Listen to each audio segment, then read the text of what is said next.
Welcome to Capitol Catch-Up, the podcast that brings you clear, concise analysis of what's happening on Capitol Hill.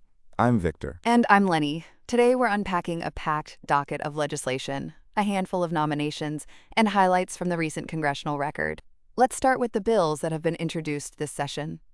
First on the list is House Bill 7022, the Mystic Alerts Act.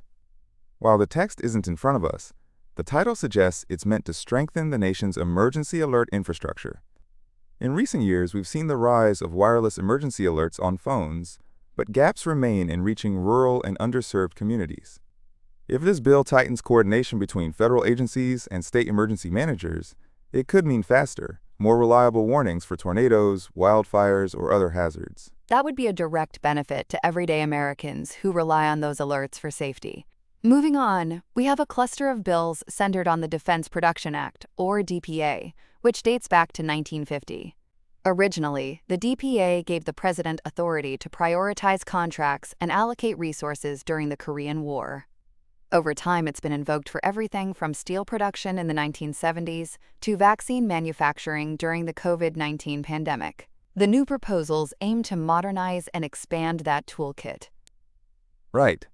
House Bill 8133, the DPA Workforce and Skilled Labor Needs Act of 2026, focuses on building a pipeline of skilled workers, engineers, machinists, and technicians who can be called upon when the DPA is activated. It proposes grants for apprenticeship programs and partnerships with community colleges, which could help address the chronic labor shortages in advanced manufacturing. Then there's House Bill 7688, the DPA Modernization Act of 2026. This one looks to update the statutory language to reflect today's supply chain realities, such as digital manufacturing and rapid prototyping. It also seeks to streamline the process for issuing DPA orders, cutting red tape so the government can respond more quickly in a crisis. House Bill 8136, the DPA Advanced Procurement Act of 2026, would give the government more flexibility to pre-position critical components, think semiconductors or rare earth magnets, before a shortage hits. By purchasing in advance, the federal government can lock in supply and potentially lower costs for manufacturers later. Complementing that is House Bill 8053, the DPA Emerging Technology Act of 2026.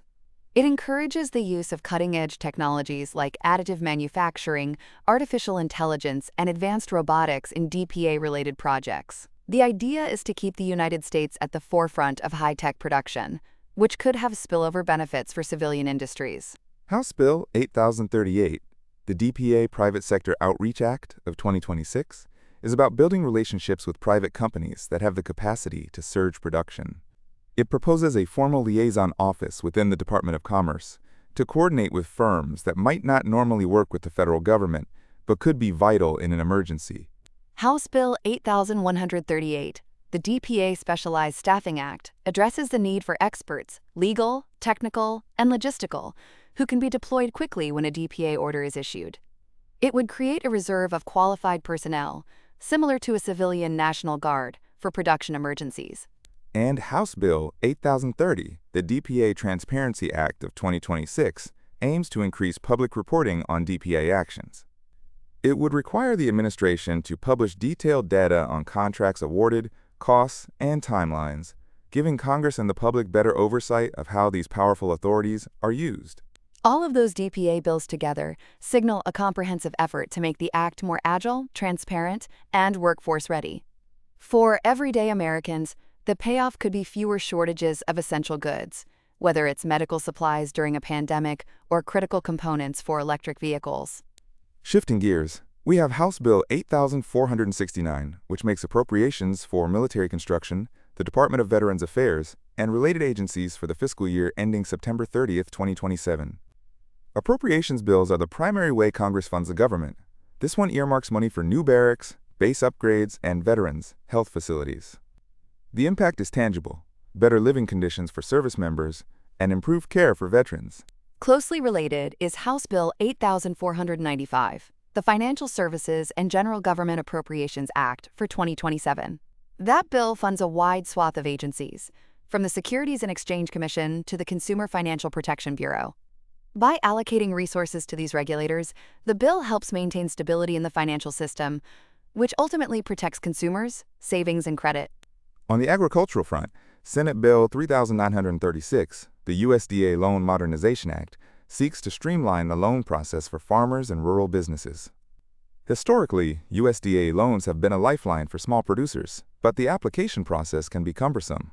Modernizing it could speed up access to capital, encouraging investment in sustainable practices and new technologies on family farms. Then there's House Bill 5587, the HEATS Act, short for Harnessing Energy at Thermal Sources Act of 2026. The House considered this bill on April 22nd and again on April 23rd. It proposes to waive certain federal permits for geothermal projects and to exempt those projects from some environmental regulations. The goal is to accelerate the development of geothermal energy, a clean, baseload power source. If successful, it could add renewable capacity and create jobs in rural areas where geothermal resources are abundant. We also have House Bill 3542, the Clear Defense Production Act of 2025, Committee Leadership and Enhanced Accountability for Resilience. This bill adds oversight mechanisms to ensure that DPA actions are coordinated across committees and that there's clear accountability for outcomes. It's a response to concerns that DPA orders have sometimes been issued without sufficient congressional input. House Bill 8393, the Consumer Protection and Corporate Accountability in Bankruptcy Act of 2026, aims to tighten standards for corporate bankruptcies, making it harder for companies to shed liabilities without fair compensation to creditors and consumers.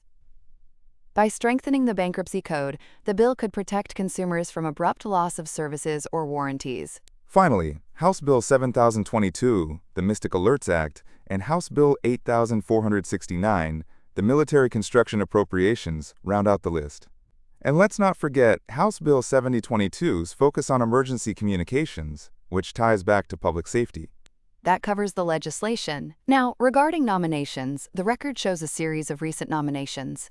Numbers 681-4, 595, 681-3, 686, 688, 689, 690, 691, 691, 704, 714, 709-4, and 709-3, but no descriptions are provided. Without details, we can't discuss the specific roles or policy implications. However, each nomination will go through the Senate's advice and consent process, which includes committee hearings, a floor vote, and ultimately a confirmation or rejection. The speed and outcome of these confirmations can affect how quickly agencies implement the new laws we just discussed. Turning to the congressional record, the April 23rd session highlighted a number of recognitions, honoring Lieutenant General Robert G. Gard, Jr., commemorating the Armenian Genocide, and celebrating local community milestones. Importantly, the House debated the HEATS Act during that session, indicating a bipartisan interest in expanding geothermal energy. The April 22nd session also featured the Reliable Federal Infrastructure Act and the ESA Amendments Act of 2025, though those bills aren't on our current list. The close vote, 180 to 179 on the resolution to consider the bills, shows how tightly divided the chamber can be on major policy packages. It's a reminder that even when a bill has broad public support, the legislative process can be highly procedural. For listeners who aren't familiar with the term order the previous question, that's a motion to end debate and force a vote.